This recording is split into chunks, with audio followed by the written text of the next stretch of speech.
Hello and welcome to Pride of South London Fan TV. Ali here off the back of a defeat at Villa Park where it finished 1-0 to Aston Villa. It looked like the perfect return for Wilfried Zaha, but VAR acted as the ultimate mood killer, and then a bizarre own goal from Anderson followed by a red card from Decore. It really just wasn't our day, although a lot of our problems were seemingly self-inflicted, and more pertinently, were they inflicted by our own manager Patrick Vieira? I'm going to be exploring that and other questions around us at the moment in this podcast. I'm not going to do an explicit review of Aston Villa because I haven't done a podcast for a while. So I thought, I'm going to look back at a period of games which has been difficult for us. It's been a difficult fixture list.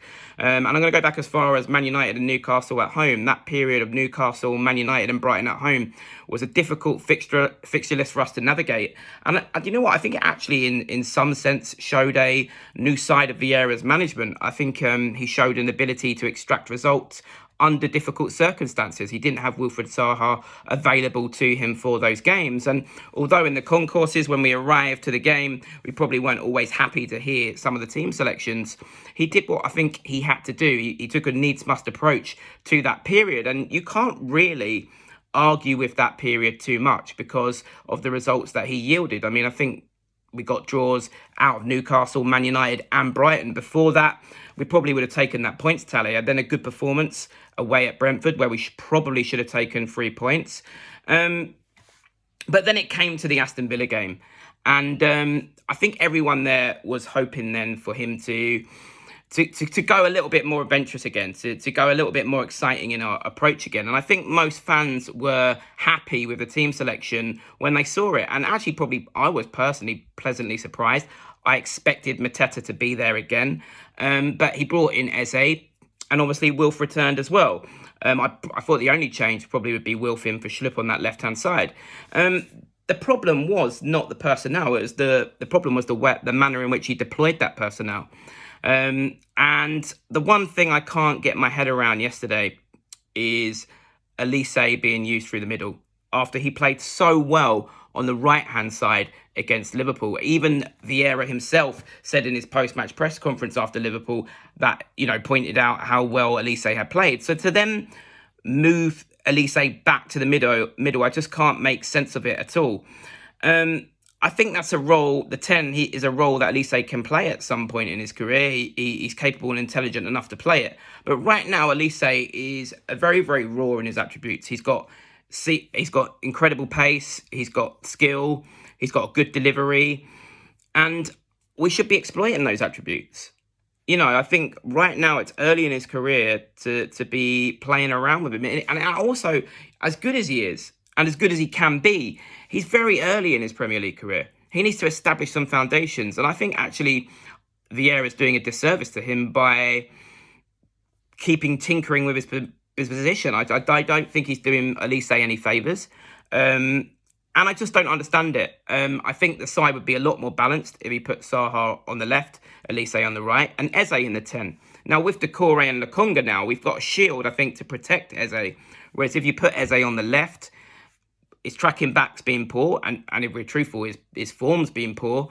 I don't think he offers enough protection to Tyrick Mitchell, who's been out of form this season. So for me, Eze should be in the 10 and Elise on the right and Zaha on the left. And this is actually something that a lot of fans are saying. And and that's where you start to sort of get on dangerous ground is when fans are all saying the same thing and seeing the same thing, and the manager just seemingly doesn't seem to see it, and we're not extracting results, which we're not. We haven't got a win in 2023. So it's puzzling. And I think Elise being used in the middle yesterday, alongside him repeating the team selection at home to Fulham that he had against Forest away 6 weeks before, and then there was obviously the break with the World Cup break. Those two decisions are two of the most baffling decisions I've struggled to get my head around this season. And I did a video, which is actually the feature video on my channel if you go on the homepage, about Vieira when he first arrived, and some of the things now being said about Vieira in terms of his selections being baffling and the not really making sense of the philosophy behind it. It's like on social media right now from Palace fans, it's like an echo chamber of what Nice fans were saying at the end of his time there.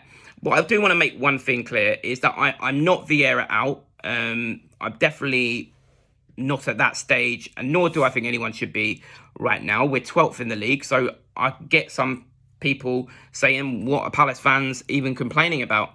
We're 12th in the league off the back of a season where he lost pretty much his whole central midfield at the beginning of the season. Did get to Corre in. But I think now that we've got Lokonga in, I think he does have that foundation to build a team. And I think what Vieira needs to do now is firstly navigate his way through another 3 difficult fixtures: Man City, Brighton and Arsenal in a week. And I think fans need to be prepared for the fact that he's probably going to go back to that needs-must approach. And there may be team selections of certain players that they don't want to see. But I think Vieira will go back to that sort of approach that he had to Newcastle and Man United at home. And he'd probably be vindicated in doing that, because he pulled out results that perhaps we weren't expecting. But beyond that, he needs to get back to the attacking front foot play that he showed last season, that made us all fall in love with him as our manager. And I really do want it to work out for Vieira. Since he's come to our club, he's been extremely likeable. He seems to have embraced our club and its values. And he's been, to me, a likeable, humble guy, especially based on the background of his stellar career.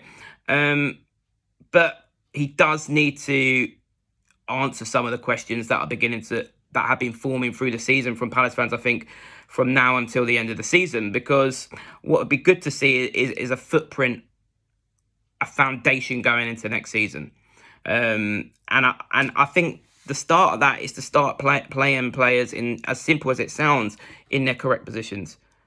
At the very least, put Elise on the right, Wilf on the left. I want to see Edouard given a go as well. It's interesting he's come out and said that about Edouard this week, about how he hopes Edouard will want to do better.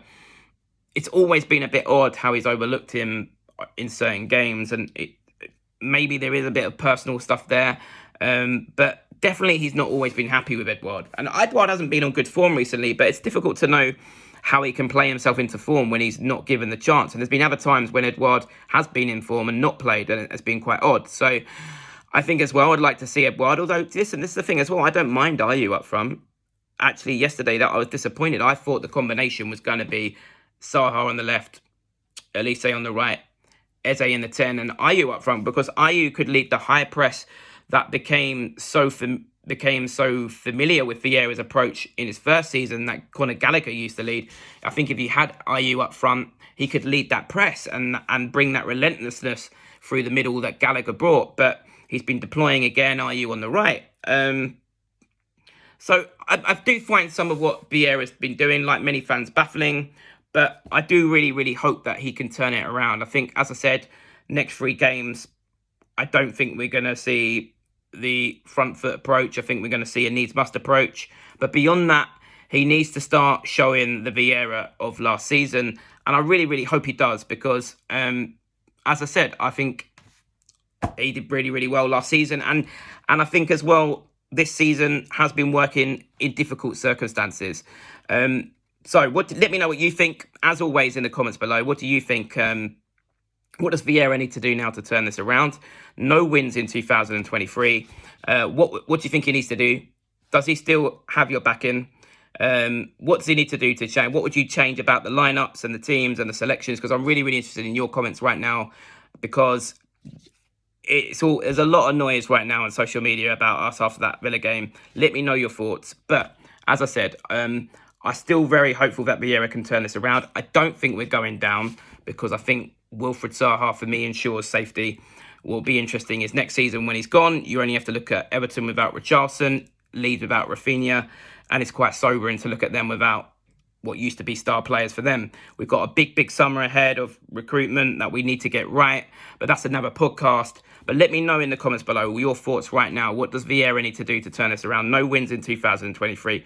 Let's hope, though, that he can start turning it around. It's a tough ask against Man City at home next week. I will be there doing a review as well. So as always, let me know your thoughts in the comments below. And please subscribe if you've enjoyed the video, because I'm very, very close to the magic 500.